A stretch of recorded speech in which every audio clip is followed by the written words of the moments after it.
ভাই আসসালামু আলাইকুম। আমি এখানে আসছিলাম আপনাদের এই থানাটা দেখার জন্য। আপনারা জানান যে পুলিশের থেকে আমাদের আশা অনেক, কিন্তু তাদের কিন্তু থাকা খাওয়ার কিন্তু অনেক বড় সমস্যা। এই ধরনের একটা ভাড়াটিয়া বাড়িতে থাকে, এই জন্য তাদের কিন্তু ভিতরে গিয়া যদিও আপনাকে সবাই গেলে তো আপনারা আবার ভেঙে ভেঙে ফেলাবেন ওখানে, কিন্তু থাকার কিন্তু খুব অনেক অসুবিধা, খাওয়ারও কিন্তু তাদের অনেক অসুবিধা। এগুলি জিনিস কিন্তু আপনারা আমরা প্রজেক্ট করেন না, এগুলি বলবেন যে এদের থাকা এবং খাওয়ার উন্নতি করা দরকার, এইদিকে আপনাকে খেয়াল রাখতে হবে। আপনারা খালি ওদের থেকে চান, কিন্তু ওদের তো দিতে হবে কিছু।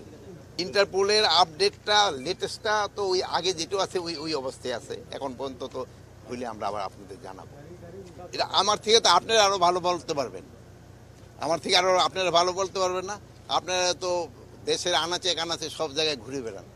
আমার মনে হয় চেঞ্জ অনেক হয়েছে, তারপরও আল্লাহ দিলে আরও হবে। দেখেন এই রোজার সময় আইন শৃঙ্খলা পরিস্থিতি যে যাই বলুক না, আগের থেকে অনেক উন্নতি হয়েছে না?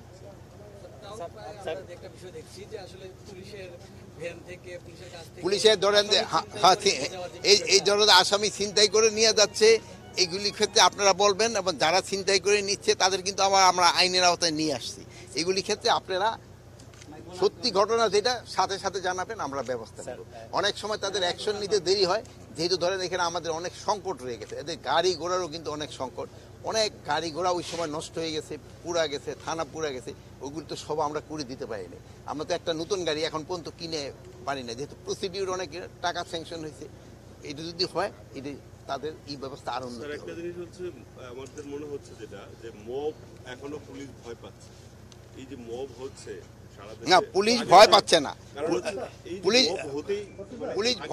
না এখন এই শব্দ, বাট এটা কিন্তু অনেক কমে আসছে, অনেক কমে আসছে। এই যে সিলেটে যে ঘটনাটা ঘটছে, তাদের কিন্তু আইনের আওতায় নিয়ে আসা হয়েছে, অনেকেরই কিন্তু ধরে ফেলা হয়েছে। এখানে কিন্তু কোনো কোনো কাউরে বাস করা হয় নাই যে এইটা আমার এই ভাইয়ের ছেলে বা এই ভাইয়ের ভাই, এই এই হিসাবে কিন্তু আমরা করি নাই।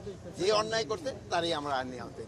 নির্দেশনা কি থাকবে সবার ক্ষেত্রে একই নির্দেশনা, এবং আপনাদের কাছে আমরা একটা অনুরোধ করবো, আইন যেন কেউ নিজের হাতে তুলে না নেয়। আইন প্রয়োগ করার যারা তাদের হাতে তাদের অস্ত্র আমরা যতটা এক্সপেকটেশন ছিল, আমরা অত উদ্ধার এখনো কমপ্লিট হয় নাই।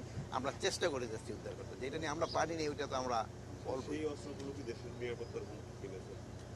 অস্ত্র বাইরে থাকলে তো কিছুটা হুমকি থাকবো। যেমন ধরেন এখন আপনি এখন রোদ্রে দাঁড়িয়ে রাখেন, একটু গরম তো লাগবেই।